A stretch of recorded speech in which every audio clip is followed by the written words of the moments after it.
King కేవలం ఒక జాతికే చెందినది కాదా అంటే కాదనే అంటున్నారు శాస్త్రవేత్తలు. గతంలో పాములపై జరిగిన పరిశోధన కింగ్ విషయంలో విపులంగా జరగలేదని అంటున్నారు.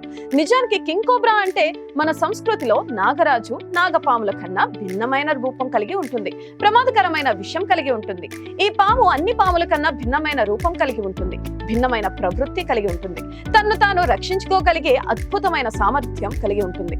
నాగరాజు కోపం వేరుగా ఉంటుంది. దాని ఆహారం వేరుగా ఉంటుంది. అవసరమైతే మరో పాము కూడా ఇది తింటుంది. మనిషి నిలబెత్తు వరకు తోకపై నిలబడిన సందర్భాలు ఉన్నాయి. అయితే కింగ్ లేదా నాగరాజు పామును గురించి తాజాగా మరింత లోతుగా పరిశోధనలు జరిగాయి. ఆ మేరకు చాలా కొత్త విషయాలు వెలుగు చూశాయి. ఇన్నాళ్ళు మనకు తెలిసిన కింగ్ కేవలం ఒకటే జాతిగా వర్గీకరించడం జరిగింది. గతంలో అంటే 1836లో డానిష్ కు చెందిన జంతు శాస్త్రవేత్త థియోడర్ ఎడ్వర్డ్ ఈ విషయాన్ని కనుగొన్నారు. కానీ భారత శాస్త్రవేత్తలు 12 ఏళ్ల పాటు జరిపిన పరిశోధనల తర్వాత 2024లో పలు కొత్త విషయాలు బయటకు వచ్చాయి.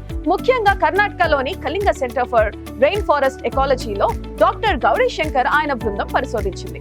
నిజానికి ఇదో ప్రమాదకరమైన పరిశోధన. వీరి రీసెర్చ్ లో కింగ్ అన్నది ఒకే ఒక్క జాతి కాదని 4 రకాలున్నాయని తెలిపారు. మొదటి రకం నార్త్ కింగ్ అనుకుంటే ఇది ఉత్తర భారతదేశం, పాకిస్తాన్, థాయిలాండ్ ప్రాంతాల్లో కనిపిస్తుంది. వీటి శరీరంపై 5 నుంచి 70 గీతలు ఉంటాయి. వాటినే బ్యాండ్స్ అని అంటారు.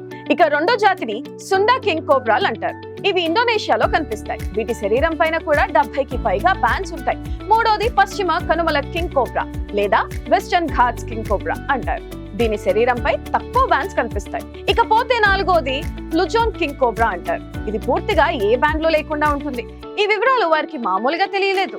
చాలా విస్తృతంగా పర్యటిస్తేనే కానీ పరిశోధన పూర్తి కాలేదు. ఇందుకోసం వారు హిమాలయాలు, ఇండోనేషియా, ఫిలిప్పీన్స్ దేశాలు తిరిగారు. అలా తిరుగుతూ పాముల రింగులు, పులుసులు, వాటి డిఎన్ఏలను పరిశీలించారు. బహుళ కింగ్ జాతుల ఆవిష్కరణకు పాముల సంరక్షణ, పరిశోధన అత్యవసరమని వారు చెబుతున్నారు. ఇది పర్యావరణ పరిరక్షణకు కీలకమని గౌరీ శంకర్ తెలిపారు. నిజానికి కింగ్ 4 జాతులుగా వర్గీకరించి అద్భుతమైన విషయం. ఇది ఒక శాస్త్రీయ విషయం. ఈ 2024 స్టడీతో పాము గురించి అవగాహన పూర్తిగా మారిపోయింది. వీటిలో అంతరించుకుపోతున్న జాతులను గుర్తించడం, వాటిని కాపాడుకునేందుకు తీసుకోవాల్సిన చర్యల గురించి ప్రభుత్వానికి నివేదిక సమర్పించడం జరిగింది. కింగ్ సాధారణంగా వాటి చర్మం, మాంసం, విషం కోసం చంపేస్తుంటారు. ప్రత్యేకంగా ఈ పాముల్లో ఉండే విషంలో న్యూరోటాక్సిన్స్, సైటోటాక్సిన్స్ ఉంటాయి. కాటేసిన నిమిషాల్లోనే గుండె సంబంధిత, శ్వాసకు సంబంధించిన వైఫల్యాలతో జనం చనిపోతుంటారు. చాలా వరకు పాము కాట్లకు యాంటీ వినమ్ ఇంజెక్షన్ ఇవ్వడం ద్వారా ప్రాణాలు రక్షిస్తారు. నిజానికి రాచనాగు లేదా కింగ్ చాలా పొడవుగా పెరుగుతుంది. సాధారణంగా అలికిడికి దూరంగా ఉండాలనుకునే కింగ్ మనుషులకు వీలైనంత దూరంగా ఉంటుంది. అయినప్పటికీ వాటిపైన సర్వేలు నిర్వహించే సమయంలో, లేదా వాటిని రక్షించే సమయంలో, లేదా కొన్ని ప్రత్యేక పరిస్థితుల్లో రాచనాగులు మనుషులపై దాడి చేసే ప్రమాదం ఉంటుంది. తమ దారిని పోతుంటే అడ్డుకునేవారంటే వాటికి చాలా కోపం. అలాంటి పరిస్థితుల్లోనే డాక్టర్ గౌరీ శంకర్ ను 2005లో కాటు వేసింది. ఏనుగును సైతం చంపగల ఈ విషసర్పం కాటు వేసిన తర్వాత ఆయన మరణం అంచుల వరకు వెళ్లి వచ్చారు.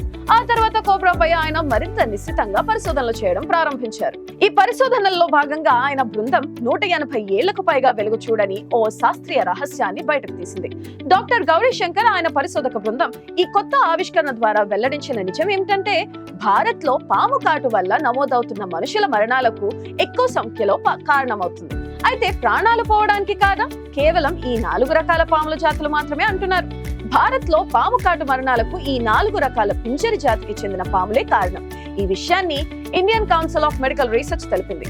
Universal Snake Bite Education and Research Organisation వ్యవస్థాపకులు డాక్టర్ ఎన్ఎస్ మనోజ్ ఈ విషయాలను తెలిపారు. మన దేశంలో ఈ 4 పాములు ప్లాసెంటాకు మాత్రమే మందులు ఉన్నాయి. ఇవి కాకుండా భారతదేశంలో పాము కాటుకు, ప్రత్యేకించి కోబ్రా కాటుకు ఎలాంటి మందు లేదు.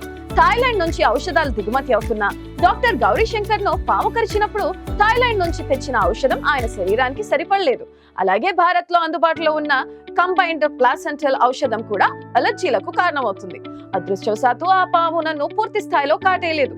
కోబ్రా విషం వల్ల కలిగే నాడీ సంబంధిత సమస్యలకు యాంటీ ఎమెటిక్ డ్రగ్స్ సరిగ్గా పనిచేయకపోతే పాము కాటు తర్వాత కనిపించే లక్షణాలను బట్టి చికిత్స అందించాల్సి ఉంటుంది. కరోనా మహమ్మారి విజృంభించిన తొలినాళ్లలో సరైన మందులు లేకపోవడంతో పాము కాటు ద్వారా తనలో కనిపించిన లక్షణాల ఆధారంగా చికిత్స అందించారన్నారు డాక్టర్ గౌరీ శంకర్.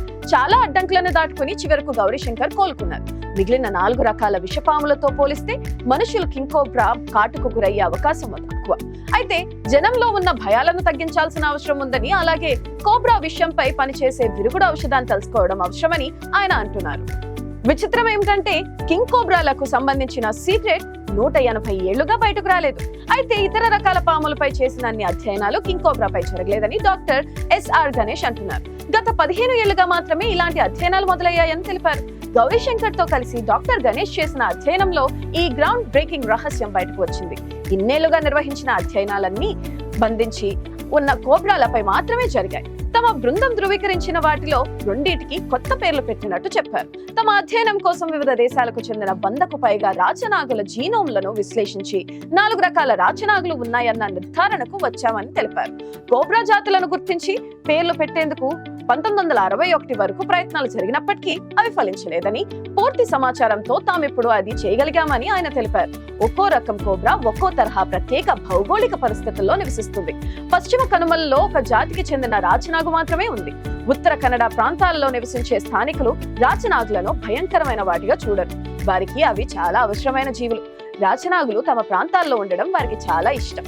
పాములు, నీటి మొసళ్ళు వంటి వాటిని ఇవి తింటాయి. ఇలా చేయడం వల్ల ఇతర విషసర్పాల నుంచి ప్రమాదం తప్పినట్టేనని వారు భావిస్తారు. అందుకే రాచనాగు ఉండాలని వారు కోరుకుంటారు. ప్రాంతీయ పేరు పెట్టడం ద్వారా దీనికి సంబంధించిన సంప్రదాయ ఆలోచన ప్రపంచవ్యాప్తంగా అందరికీ అర్థమవుతుందని ఆయన చెప్పారు. ఫిలిప్పీన్స్ లోని లుజోన్ ద్వీప సమూహంలో రాచనాగు రకానికి స్థానికులు సాల్వతానా అని పేరు పెట్టారని తెలిపారు. రాచనాగు అని పిలుస్తున్నప్పటికీ ఇవి శాస్త్రీయంగా కోబ్రా కుటుంబానికి చెందినవే కానీ వీటి లక్షణాలు వేరుగా ఉంటాయని హెర్పటాలజిస్ట్ రామేశ్వరన్ చెప్పారు.